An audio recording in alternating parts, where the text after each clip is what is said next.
Gripping conflict isn't just an important storytelling technique, it is storytelling. Meaningful conflict is the element that captures your reader's attention initially, gets them dialed right into the heart of your story, and keeps them turning page after page after page, dying to find out what happens next. But that kind of truly compelling conflict is more than just making sure that your main character and your antagonist hate each other. It needs to emerge organically from all of the different elements of your story working in concert in different ways. And so in this video, I'm going to be breaking down 5 different strategies which you can apply today to ensure that your story is loaded with gripping, compelling, meaningful conflict that will keep your readers hooked until the very last page and leave them begging for more. Starting right off with strategy number 1, which is to fill your story with character-driven conflict, building off of the PFD approach. A lot of times when we talk about conflict, it's easy to focus on plot elements and external events, but I think the most compelling types of conflicts actually emerge organically from who your characters are. And that's where the PFD approach, which I've kind of refined and defined over the years from my own writing, can become your secret weapon. Let me break it down. PFD stands for your character's pop, flaw, and drive. Pop is what makes them distinctive and memorable. Their unique traits, their behaviors, their quirks, their modes of speaking, the things that make them immediately stand out, and the things that readers remember the most, especially in ways that make them distinct from the other characters in the story. Flaw is what holds your characters back. It's their weaknesses, their blind spots, their limitations, fears, doubts, both external and internal and emotional. And drive is what pushes your characters forward. It includes both the things that they consciously want and are pursuing, or problems they're trying to solve, but also their unconscious needs, the things that they need in order to be a more fulfilled and fully realized person, whether or not they're fully aware of it themselves. If you've been hanging out with me in the Story Castle for a while, you've probably heard me talk about the PFD system before, and it's a really helpful and simple way to load your characters up with a lot of dynamic energy. But when you design conflict that specifically targets the intersection of those 3 elements within your characters, you create tensions that actually feel inevitable and earned rather than externally forced by plot requirements. Let me give you a practical example of how this has worked in The Hunger Games. One of Katniss's elements of pop is her protective instinct for the people she loves. One of her flaws is her innate distrust of others and sort of her reluctance to show vulnerability or accept help. But her immediate element of drive is her desire to protect her sister and also to survive the Hunger Games. And you can see how each of those elements creates immediate, inevitable, and character-driven conflict. Her protective instinct and courage motivates her to volunteer for the Hunger Games to save her sister, but then her distrust of others and her unwillingness to rely on others or accept help creates immediate obstacles or challenges within the story, naturally, because she struggles to form alliances or to trust her sponsor, even though those are crucial elements of surviving the Hunger Games. So many of the most memorable and conflict-laden scenes, both as she's preparing for the Hunger Games and then once the games themselves actually begin, emerge naturally from some of those character elements that we're introduced to early on in the story. And the beauty of this approach is that it creates conflicts that readers actually care about because they understand exactly why this conflict is happening and why it matters to these characters, not as externally forced events that the author introduced just to keep the story moving, but as compelling windows into further character development that leave the audience asking, wow, how are they going to handle that? How is the outcome going to affect them in empathetic and connected ways? And that connects right into our second strategy, which is to continually develop 3-dimensional conflict. I think most low conflict stories often suffer from what I think of as 1-dimensional conflict. An external event happens in the plot, the character deals with it, and then the story moves on, and it happens again. Another external element occurs, a threat emerges, a challenge is faced, the characters deal with it, and then they move on.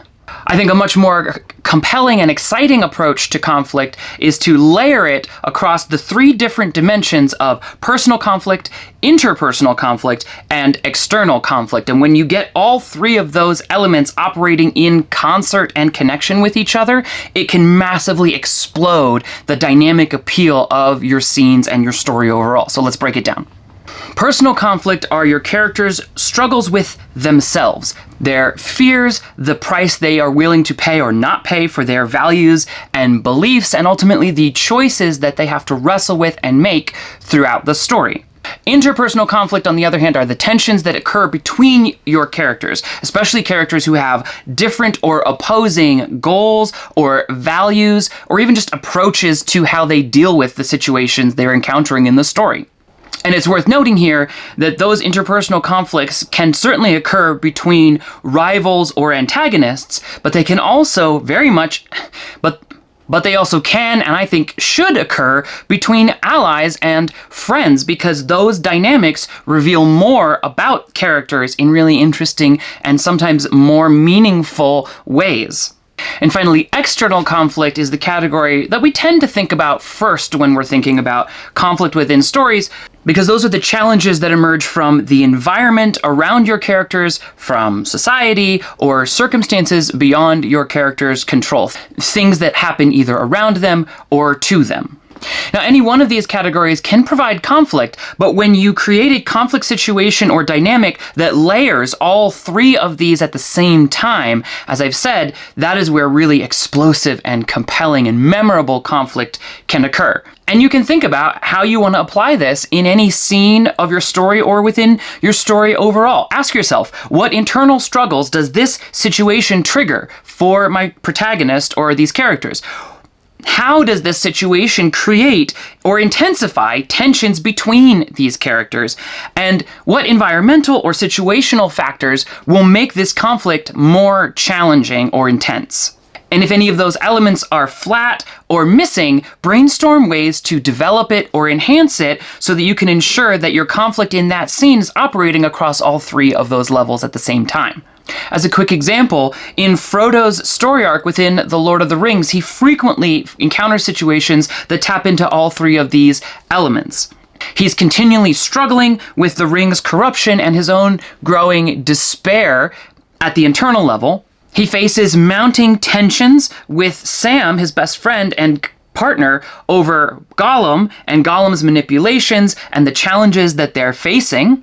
And he has to constantly deal with the escalating physical challenges posed by the journey through Mordor, both through the pursuit of the Nazgul and also just the hostile environment that they have to survive in and overcome as they proceed on their quest. And each of those three elements reinforces and connects to the others in a really dynamic way that I think is a huge part of what makes his storyline within the broader story so memorable, meaningful, and compelling for readers. And actually, Frodo's journey through Mordor is an excellent example of the third strategy, which you can and should apply to develop more compelling conflict within your stories, and that is to work at strategic escalation of your conflict through what I have come to term the pressure map method.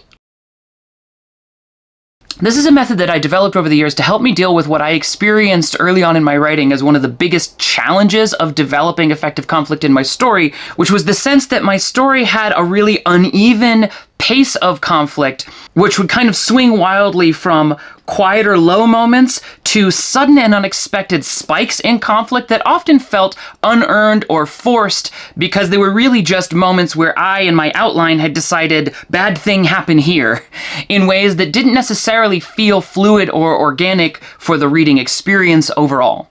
And so the pressure map method provides a kind of a systematic approach to escalating conflict through your story in a more organic and engaging way by deliberately designing three different types of escalation. The first type are complications. These are new obstacles that you introduce that make the existing problem that the characters are already dealing with harder to solve, usually while they're in the process of trying to solve it. The second type are revelations. This is new information that you reveal to your characters in various ways that changes the way they understand the situation that they are in. And the third are deteriorations, which is when worsening conditions increase the urgency or the stakes of the situation that the characters are in. I have found that this pressure map method is especially useful in the second act or the middle of your story, which is typically one place that writers struggle to maintain momentum and urgency. You can apply this strategy by identifying 3 to 5 scenes where conflict is already escalating in your story, moments of change or challenge that your characters are facing. And then within those scenes, take a step back, look at the elements that are already involved, and ask yourself if one or more of these 3 types of escalations might make the conflict in that scene more engaging or more compelling. Is there a revelation you could introduce to your characters about another element of the story that would complicate, distract from, or overwhelm your characters in the situation they're currently facing? Could you throw in an additional complication or two to make the eventual resolution of that specific conflict feel more earned and more satisfying? Or could you introduce some element of deterioration in the conditions that they are facing to make the elements of the conflict more compelling? And I want to pause here and just emphasize that all of these strategies really do apply across all genres. They're most apparent in external high conflict story genre types like a thriller or an action story, but they apply equally well to quieter or more relationally driven story genres like romance or drama. And you can apply them to heighten or enhance the conflict in a scene that's centered around a gut-wrenching argument, just as much as you can a scene that is centered around your characters racing to defuse a bomb. And to prove my point, let's take a look at a practical example of the way that Jane Austen used this type of pressure map to escalate the conflict in Pride and Prejudice.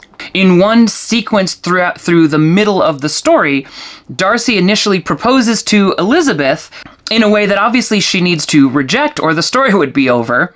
And part of how Austen solves this is by introducing the complication of having Darcy sort of ham-fistedly insult Elizabeth's family and her by implication in the middle of what should be a romantic moment, which escalates the conflict. Shortly thereafter, Elizabeth reads Darcy's letter to her that further explains his history with Wickham, which forces her now to kind of question her judgment and adds new aspects or perspectives on the conflict that was initiated previously. We then get another complication introduced into their personal dynamic when news arrives of Lydia's elopement with Wickham, which creates a family scandal that kind of eliminates any possibility of a future with Darcy, which is then illuminated or expanded on by a further revelation once Elizabeth learns that Darcy actually secretly intervenes to resolve the scandal, which fully transforms her understanding of his character, setting us up for the satisfying final resolution that begins to unfold in Act 3. Notice how in that example, each development isn't just a new plot beat, but are used to increase the pressure on the characters, especially on Elizabeth, while emerging logically from the existing situation in ways that make sense for how it would unfold. They don't feel random because they build on each other in connected ways, and they also feel important because of the ways they force the characters to examine their own wants, needs, desires, and what lengths they are willing to go to grow or change or adjust their perspective in response to each of these escalating situations of conflict that they're experiencing. And one excellent available source of one of those 3 types of pressures within your pressure map can be accessed by enlisting your setting as an additional source of potential conflict by continually looking for ways to implement and apply strategy number 4, which is to turn up the heat in your environmental pressure within the story.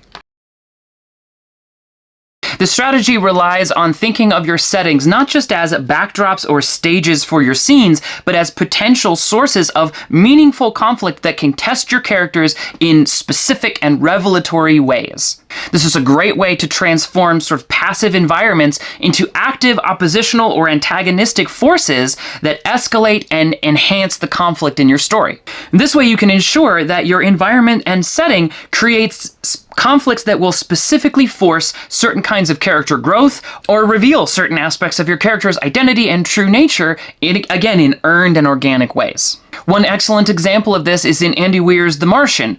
He ensures that Mars doesn't only serve as a scary and hostile backdrop environment for the story, but an active source of revelatory and meaningful conflict by targeting Mark Watney's either his specific sort of flaws and limitations, or by highlighting some of his most compelling strengths and unique attributes. The isolation of being the only human on Mars digs deep into his psychological need for human connection and sense of worth. The limited resources that he's continually dealing with test his unique problem-solving skills and creative solutions. And the environment's general unpredictability and the escalating external complications of storms and other factors continually forces him to adapt and respond in ways that allow him to shine as a unique character. And again, this strategy really can work for any genre. A family holiday gathering could serve as excellent environmental pressure to challenge an emotionally guarded or distant protagonist just as effectively as a hostile planet can challenge a stranded astronaut, as long as those challenges are designed to target specific character vulnerabilities or strengths. Now, before we dive into our fifth critical strategy for developing conflict, if you've watched this far in the video, then I can assume that you've been enjoying this conversation so far. So if I could ask you to take a minute to hit the like button and drop a comment on the video telling me what kind of conflict you think is the most useful strategy for you in a story you're working on right now, or anything else you'd like to ask about or talk about. It really helps me in the constant ongoing battle against the YouTube algorithm so that I can grow the channel and help other authors find it as well. And with that, let's talk now about our fifth strategy, which is to draw all of the threads and elements we've talked about in this video together so far and focus them on the critical aspect of producing thematic opposition within your story.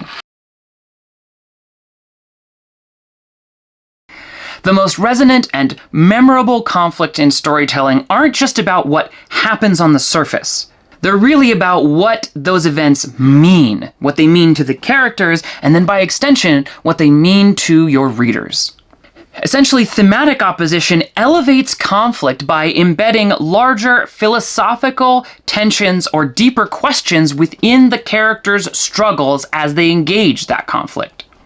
You can work at achieving this by representing competing value systems, worldviews, or approaches to fundamental human questions, and embedding those elements right into the dynamics of the conflicts that your characters are dealing with. And I think you can already see how applying this strategy really relies on and requires or draws on all of the elements that we've talked about before. The most effective ways to achieve this kind of thematic opposition is by integrating character-driven conflict, by escalating the pressure on your characters in ways that force them to dig deeper and to really wrestle with what they're doing and why they're doing it, and by surrounding them with environmental factors that elevate and illuminate the conflict that they're experiencing.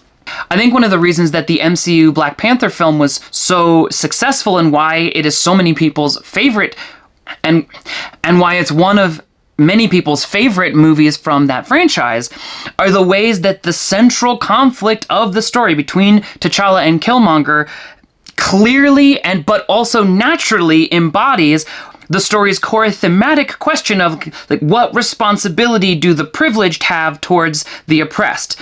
And the story ensures that that becomes more than just an academic or abstract question by exploring it and eventually answering it through the moments of active, either physical or emotional conflict in the story.